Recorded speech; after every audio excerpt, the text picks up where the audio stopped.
So we're back looking at Genesis 15. And just as I was doing some housework today, I was thinking about this. And I was like, why did God go through all those steps for Abraham? Why didn't he just give him the promise and then that was it? But there's specific steps in Genesis 15. And the first one is God is give Abraham a promise. And then he confirms it by showing him the physical stars. 1 second. And then after that, he asks him for a sacrifice. And Abraham does everything that God tells him. Didn't ask him. Didn't second guess. He was like, make this make sense. But he still did it. He still went and was obedient and done exactly what God had told him. And then after that, in the beginning of the evening, as the sun was going down, he put him to sleep. And he gave him a warning. He gave him dreams. He gave him a dream while he was sleeping and told him what was going to happen. Prophecy. And then it says again at night time, whenever all the warnings had been done, when the sacrifice had been made, God put him to sleep because God made a covenant. So he gives a promise. He wants a sacrifice. He confirms. And he gives prophetic dreams and warnings about what's to come for the promise. And then after that's all said and done, that's when God enters into the covenant with him.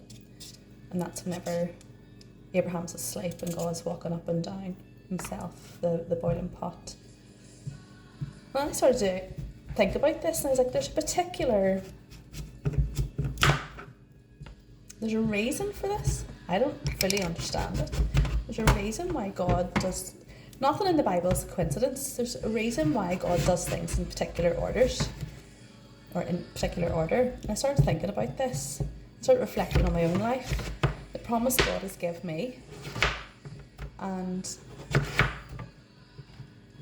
the warnings and the dreams and the confirmations that he's given me. All about this promise. And then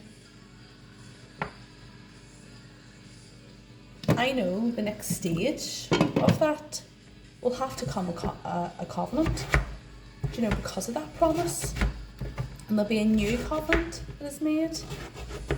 Not the past that I've been living in.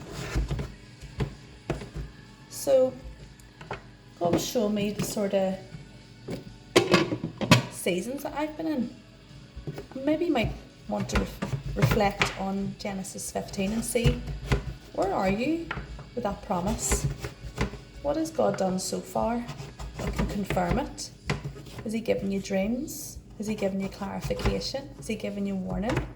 Has he told you there's got to be more time? Has the sins of the Amorites come full circle? Is it fully fulfilled? Because that's whenever the covenant comes. And God will expect that in the end. And he'll expect a sacrifice. And that might be for you to let go and let God with certain things. Your time. Spreading his word. I don't know. I just thought about it and I thought I would share that because it was like, that makes sense. So now we can see what season we're in and where we are in respect to how God works. Because God likes order. God does things very specifically. It's not coincidental. There's reasons behind it all. And I just thought, yeah, I'm going to share that because that might help someone. I don't know. Go and read Genesis 15 and see all the different things that God does with Abraham before he gets to the covenant bit. There's a procedure. It's not just magic and God magics something up. He expects our commitment.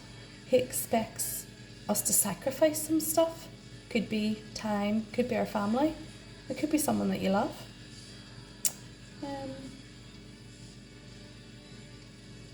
And it's not out of our works.